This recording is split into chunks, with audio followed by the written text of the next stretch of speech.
The Tale of Benjamin Bunny by Beatrix Potter.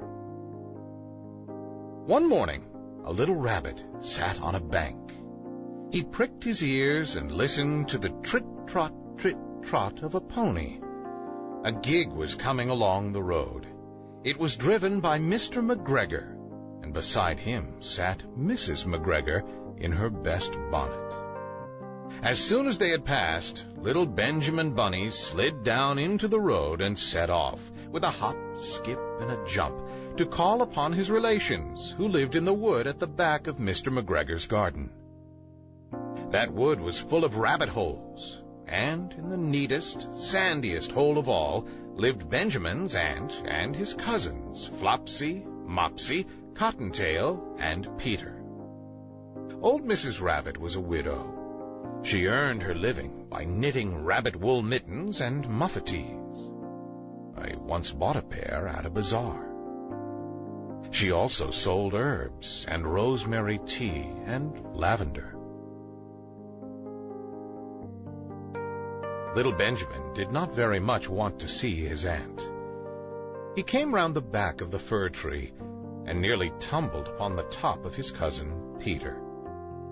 Peter was sitting by himself. He looked poorly and was dressed in a red cotton pocket handkerchief. "Peter," said little Benjamin in a whisper, "who has got your clothes?" Peter replied, "The scarecrow in Mr. McGregor's garden," and described how he had been chased about the garden and had dropped his shoes and coat. Little Benjamin sat down beside his cousin and assured him that Mr. McGregor had gone out in a gig, and Mrs. McGregor also, and certainly for the day, because she was wearing her best bonnet. Peter said he hoped that it would rain.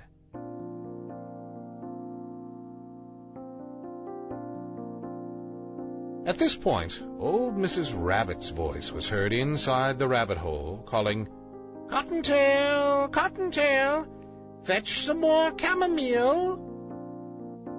Peter said he thought he might feel better if he went for a walk. They went away hand in hand and got upon the flat top of the wall at the bottom of the wood. From here, they looked down into Mr. McGregor's garden. Peter's coat and shoes were plainly to be seen upon the scarecrow, topped with an old tam-o'-shanter of Mr. McGregor's. Little Benjamin said, "It spoils people's clothes to squeeze under a gate. The proper way to get in is to climb down a pear tree." Peter fell down head first, but it was of no consequence, as the bed below was newly raked and quite soft. It had been sown with lettuces. They left a great many odd little footmarks all over the bed, especially little Benjamin, who was wearing clogs. Little Benjamin said that the first thing to be done was to get back Peter's clothes, in order that they might be able to use the pocket handkerchief. They took them off the scarecrow. There had been rain during the night. There was water in the shoes, and the coat was somewhat shrunk. Benjamin tried on the tam-o'-shanter, but it was too big for him. Then he suggested that they should fill the pocket handkerchief with onions as a little present for his aunt. Peter did not seem to be enjoying himself. He kept hearing noises. Benjamin, on the contrary, was perfectly at home and ate a lettuce leaf. He said that he was in the habit of coming to the garden with his father to get lettuces for their Sunday dinner. The name of little Benjamin's papa was old Mr. Benjamin Bunny. The lettuces certainly were very fine. Peter did not eat anything. He said he should like to go home. Presently, he dropped half the onions. Little Benjamin said that it was not possible to get back up the pear tree with a load of vegetables. He led the way boldly towards the other end of the garden. They went along a little walk on planks under a sunny red brick wall. The mice sat on their doorsteps cracking cherry stones. They winked at Peter Rabbit and little Benjamin Bunny. Presently, Peter let the pocket handkerchief go again. They got amongst flower pots and frames and tubs. Peter heard noises worse than ever. His eyes were as big as lollipops. He was a step or two in front of his cousin when he suddenly stopped. This is what those little rabbits saw around that corner. Little Benjamin took one look, and then, in half a minute less than no time, he hid himself and Peter and the onions underneath a large basket. The cat got up and stretched herself, and came and sniffed at the basket. Perhaps she liked the smell of onions. Anyway, she sat down upon the top of the basket. She sat there for 5 hours.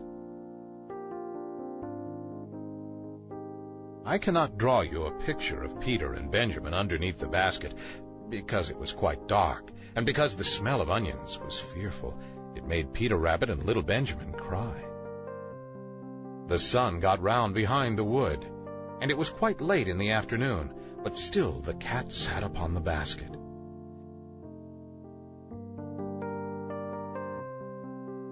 At length there was a pitter-patter, and some bits of mortar fell from the wall above.